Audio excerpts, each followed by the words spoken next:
For the record.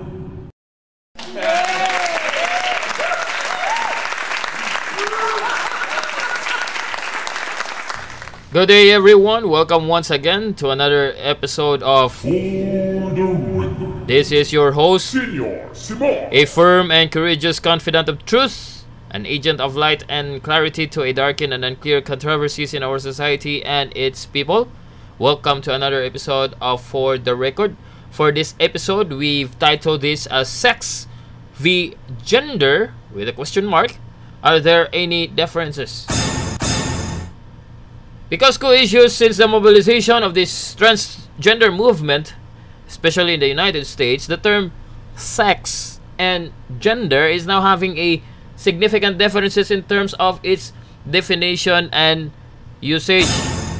If sex can just be classified into two categories, again, if sex can just be classified into two categories, gender, on the other hand, is now at 100 and growing.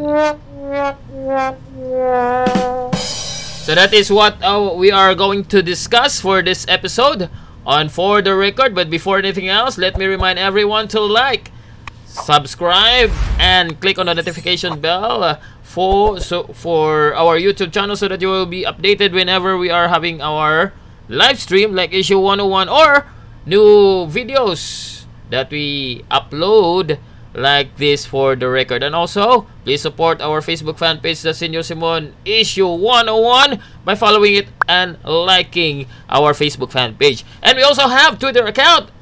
That's at Senor Simon 101. So, co-issues. This is the discussion that we have to tackle for this episode. Because recently, and I was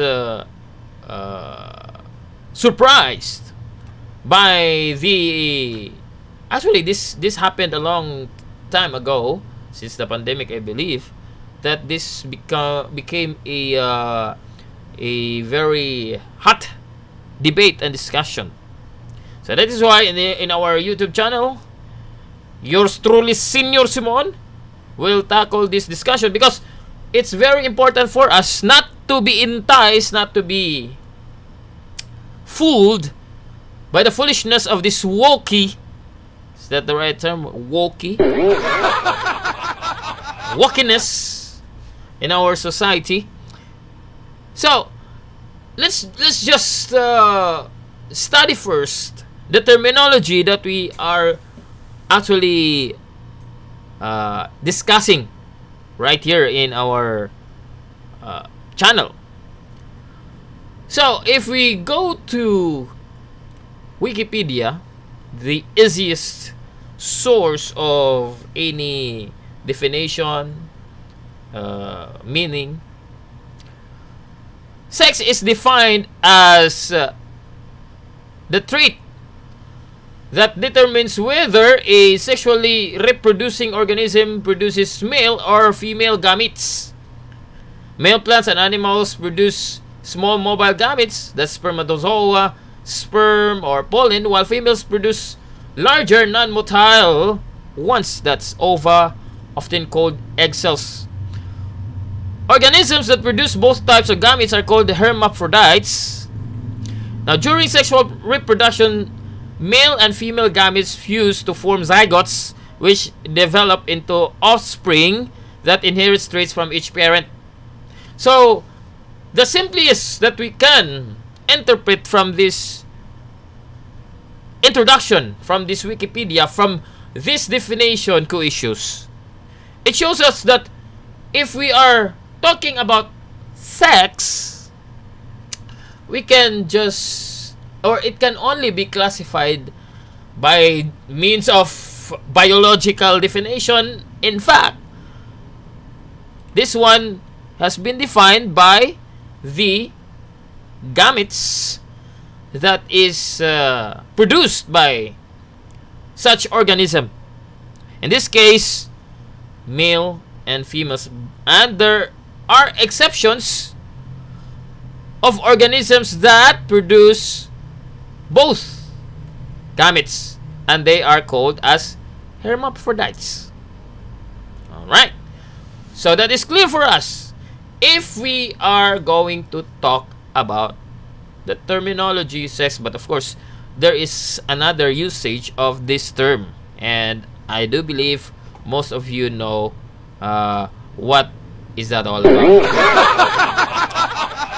But we are focusing on the identity in terms of the reproduction or the reproductive system of, in our case, let's focus on the human being. So, that is the definition of sex. Simple as that. Two categories, but co-issues. Gender, on the other hand, recently, listen to this, recently has been redefined. Because if we are going to examine the original or the definition of this gender co-issues, it includes this time the social, psychological, cultural, and behavioral aspects of being man, woman, or, take note of this, other gender identity. So, depending on the context, this may include sex-based social structures. Alright? Now, let's move down to the derivation first, because this is very important, how the terminology in English, gender, came into being. Alright. Now, in the word, or the modern word, or the modern English word, gender, comes from the Middle English word gender or gendry, if that's the right way to pronounce it, is a loan word from Anglo-Norman and Middle French gendre. This in turn came from Latin genus, means obviously, and both words mean kind, type, or sort. They, according to this article, derived ultimately from a Proto-Indo-European root, to beget, or that's this one, again, I don't know how to pronounce it, to beget, which means to beget, which is also the source of kin, kind, king, and many other English words, with cognates widely attested in many Indo-European languages. So, gender, on the other hand, the original use of this has to do with, you know, at what kind, what gene, right? So, let's move on to the history of the concept. The concept of gender in a modern sense is, take note of that, concept of gender in the modern sense is a recent invention of human history. Because, let me explain this, and this is very interesting for us co-issues, because by means of this we can truly grasp what these woke are doing with the term, or with the terminology, in order for us to think that they have a valid point. The ancient world had no basis of understanding gender as it has been understood in the humanities and social sciences for the past few decades. In other words, in the ancient world, they don't have this kind of definition of gender that we have today, that we recently have. The term gender had been associated with grammar for most of history and only started to move towards it being a malleable cultural construct in the 1950s and 1960s. Before the terminological distinction between biological sex and gender as a role developed, it was uncommon to use the word gender to refer to anything but grammatical categories. For example, in a bibliography of 12,000 references on marriage and family from 1900 to 1964, the term gender does not even emerge once. Analysis of more than 30 million academic article titles from 1945 to 2001 showed that the use of the term gender were much rarer than uses of sex. Was often used as a grammatical category or early in this period. By the end of this period, uses of gender outnumbered uses of sex in the social sciences, arts, and humanities. It was in the 1970s that the feminist scholars adopted the term gender as a way of distinguishing socially constructed aspects of male-female differences from biological determined aspects of sex. In other words, co-issues. If there are those that still hold on that idea that there is already transgender in the ancient time, they are either taking us as a fool, or they want us to be fooled by their argument. Or they want us to be fooled by their argument, because sex and gender recently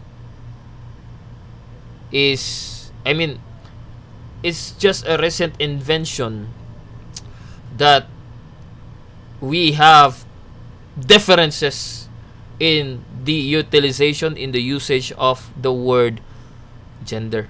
In fact, if you go to Wikipedia and if you look at list of gender identities, there are lots of this gender as listed co-issues, and it is preposterous that there is one it's the bakla. Bakla is gay in Philippines, and it is still part of listed here. Now, let's pick one. Gender identity terms.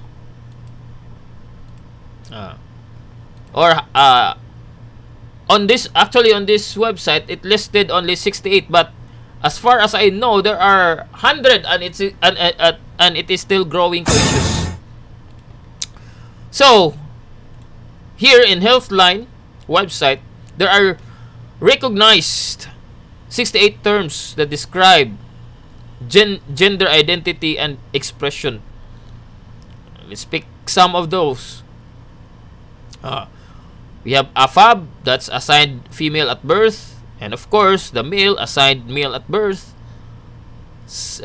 We have, there is, not we, because they are just the one, this transgender movement and this woke are the one who defines or making these terminologies, these names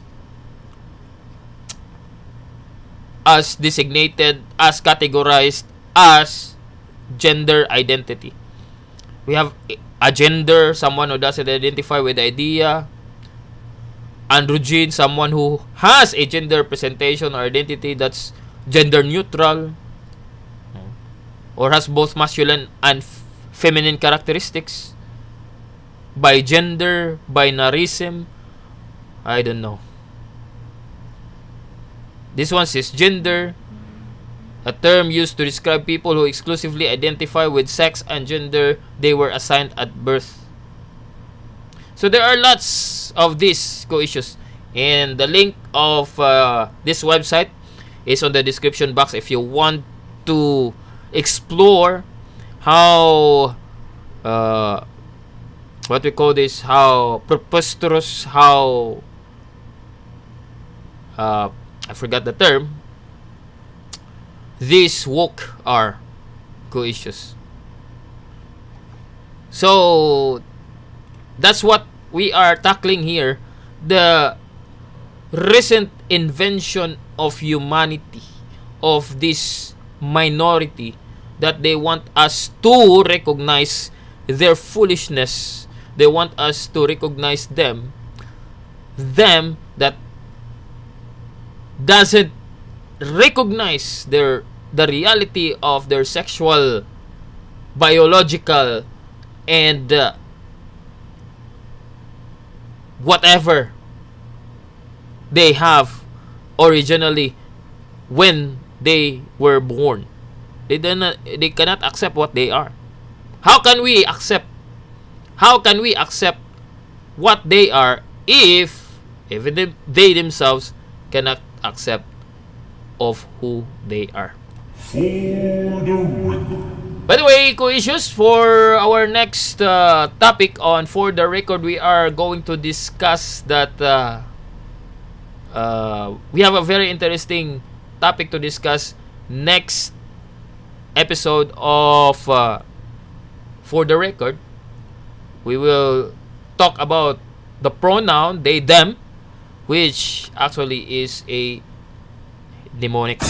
I will explain that on the next episode of For the record. Now this has been yours truly, Senor Simon. a firm and courageous confidant of truth, an agent of light and clarity to a darkened and unclear controversies in our society and its people.